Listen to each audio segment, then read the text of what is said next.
بسم اللہ الرحمن الرحیم۔ السلام علیکم۔ میرا نام ڈاکٹر عمر فاروق عبداللہ ہے اور میرا تعلق امریکہ سے ہے۔ میں 1970 میں مسلمان ہوا۔ اس سے پہلے میں کورنل یونیورسٹی میں انگریزی ادب کا طالب علم تھا۔ کالج کی ابتدائی سالوں میں تاریخ کا بھی طالب علم رہا۔ مجھے عیسائیت کی ابتدائی تاریخ سے بہت دلچسپی تھی، خصوصاً آریوں وغیرہ کے بارے میں، جن کے ہاں وحدانیت یعنی ایک خدا کا تصور تھا۔ چنانچہ مجھے اس بات کا یقین ہو گیا کہ عیسائیت میں تین خدا کا تصور حضرت عیسیٰ علیہ السلام کا دیا ہوا نہیں ہے۔ میرے والد خود ایک معلم رہے ہیں۔ انہوں نے بائیو کیمسٹری یعنی حیاتیاتی کیمیا اور علم الحیوانات میں ڈاکٹریٹ کی تھی۔ وہ ایک خدا کے وجود کو مانتے ہیں اور تین خدا کے تصور کے خلاف تلقین کرتے رہتے ہیں۔ فلسفہ اور ادب کے مطالعہ نے میرے خیالات میں گہرائی اور گہرائی پیدا کی۔ اس دوران میں مجھے پینوزا اور ایلبنیز کو پڑھنے کا موقع ملا۔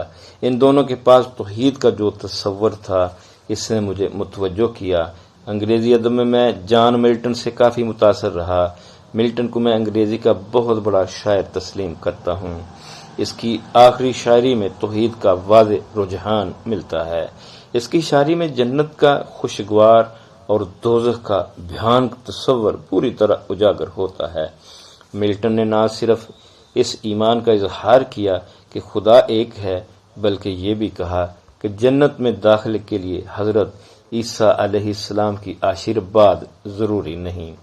اس نے لاطینی، یونانی اور عبرانی ادب کے مطالعہ کے بعد یہ نتیجہ اخذ کیا کہ پولیگیمی یعنی ایک سے زیادہ شادیاں کرنا بائبل کے پیغمبروں کے طریقے کے عین مطابق ہے۔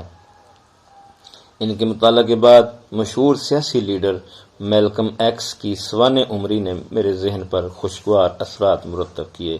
وہ مسلمان ہو گیا تھا اور اس کا مسلم نام الملک شہباز تھا۔ بعد میں اسے قتل کر دیا گیا۔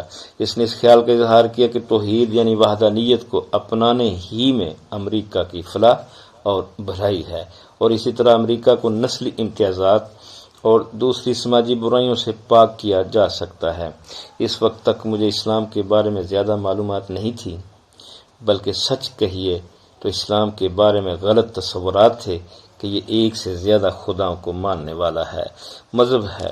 اس کے بعد جب میں نے مطالعہ کیا تو یہ اندیشے بے بنیاد ثابت ہوئے، اور میں یہ جان کر متعجب ہوا کہ یہ تو حضرت ابراہیم کا مذہب ہے، اور اسلام صرف عربوں کا نہیں بلکہ پاکستان، ہندوستان، انڈونیشیا، یوگوسلاویا اور کئی دوسرے ممالک کے لوگوں کا مذہب ہے۔ میں نے قرآن پاک کے ایک انگریزی ترجمہ کا مطالعہ کیا جو غنیمت تھا، اور جس میں حضرت محمد صلی اللہ علیہ وآلہ وسلم کی زندگی کے حالات بھی درج تھے۔ مجھے یقین کرنا پڑا کہ بے شک آپ پیغمبر اور رسول ہیں، کیونکہ بائبل میں پیغمبروں کی جو خصوصیات درج تھیں ان پر آپ پورا اترتے تھے۔ اتفاق سے ایک جمعہ تھا جس دن کہ میں ایمان لایا اور مسلمان ہوا۔ ہاں، میں بغیر کسی مسلمان کی مدد اور دعوت کے مسلمان ہوا، صرف اپنے ذاتی مطالعہ کی وجہ سے۔ مسلمان ہونے کے بعد MSA سے اور دوسرے مسلمانوں سے میری جان پہچان ہوئی۔ MSA کے سالانہ کنونشن میں شرکت کرنے کے بعد مجھے اسلام کی حقیقی روح کا اندازہ ہوا، جہاں مختلف ممالک کے اور مختلف زبانیں بولنے والے مسلمانوں کو ایک ساتھ دیکھنے اور ساتھ رہنے کا موقع ملا۔ یہ بڑے افسوس کی بات ہے کہ بہت سے ایسے لوگ جو مسلمان خاندانوں میں پیدا ہوئے اور مسلم نام رکھتے ہیں، وہ اسلام کی صحیح نمائندگی نہیں کرتے۔ مجھے بہت جلد احساس ہو گیا کہ جب مسلمان اسلام پر قائم ہے تو وہ بہت نیک سیرت اور اعلیٰ ہے، اور اگر اسلام پر قائم نہیں تو وہ حقیر ترین اور انتہائی پست ہو سکتا ہے۔ قومیت کے بارے میں صحیح بات تو یہ ہے کہ قومیت چاہے ہندوستانی ہو یا پاکستانی، عربی ہو یا امریکی، چینی ہو یا برطانوی، ہمیشہ اپنے طور پر ایک غیر منصفانہ بات ہے۔ کسی انسان کو یہ آزادی نہیں کہ وہ اپنے طور پر کسی شہریت کو اختیار کرے۔ جو شخص جہاں پیدا ہوتا ہے وہیں کا ہو جاتا ہے۔ مثال کے طور پر میں امریکہ پیدا ہوا ہوں، میں پاکستانی یا ہندوستانی نہیں ہو سکتا، البتہ مسلمان ہو سکتا ہوں، جس کا مجھے اختیار ہے جبکہ قومیت کا نہیں۔ آرنلڈ ٹائن بھی مشہور مورخ نے کہا ہے کہ 20ویں صدی کی سب سے بڑی لعنت قومیت ہے۔ اس نے کہا اس وقت دنیا کے ممالک معاشی طور پر ایک دوسرے کے محتاج ہیں۔ قومیت ایک بیماری ہے، غلط اصولوں پر ایک قوم کو دوسری قوم سے لڑا کر رکھ دیتی ہے۔ اسلام کی بنیاد قومیت پر نہیں بلکہ سچائی اور عقیدے پر ہے۔ قومیت دراصل یہودیوں کا طریقہ ہے۔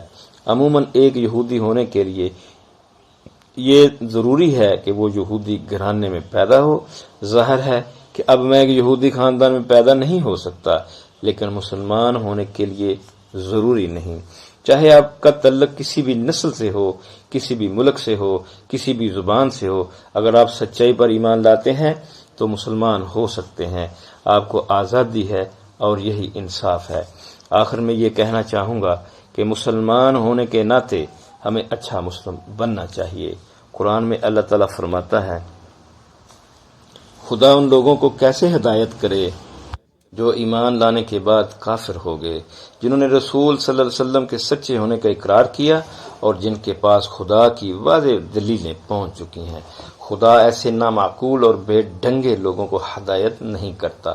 ان پر تو لعنت ہے خدا کی، فرشتوں کی اور تمام انسانیت کی۔ آل عمران آیت نمبر 86 اور 87۔ یہاں یہ بات واضح کرنا ضروری ہے کہ خدا نے ان پر اپنی لعنت اور فرشتوں کی لعنت کے ساتھ ساتھ انسانیت کی لعنت بھیجی ہے۔ ان پر تمام مسلمانوں اور غیر مسلموں کی لعنت ہے۔ مسلمانوں کی لعنت اس لیے کہ انہوں نے ایمان نہ لا کر سچائی کا راستہ چھوڑ دیا اور مسلمانوں سے الگ ہو گئے۔ ان پر غیر مسلموں کی لعنت اس لیے ہے کہ انہوں نے اپنے طور طریقوں سے انہیں سچائی اور انصاف کا راستہ اختیار کرنے سے باز رکھا۔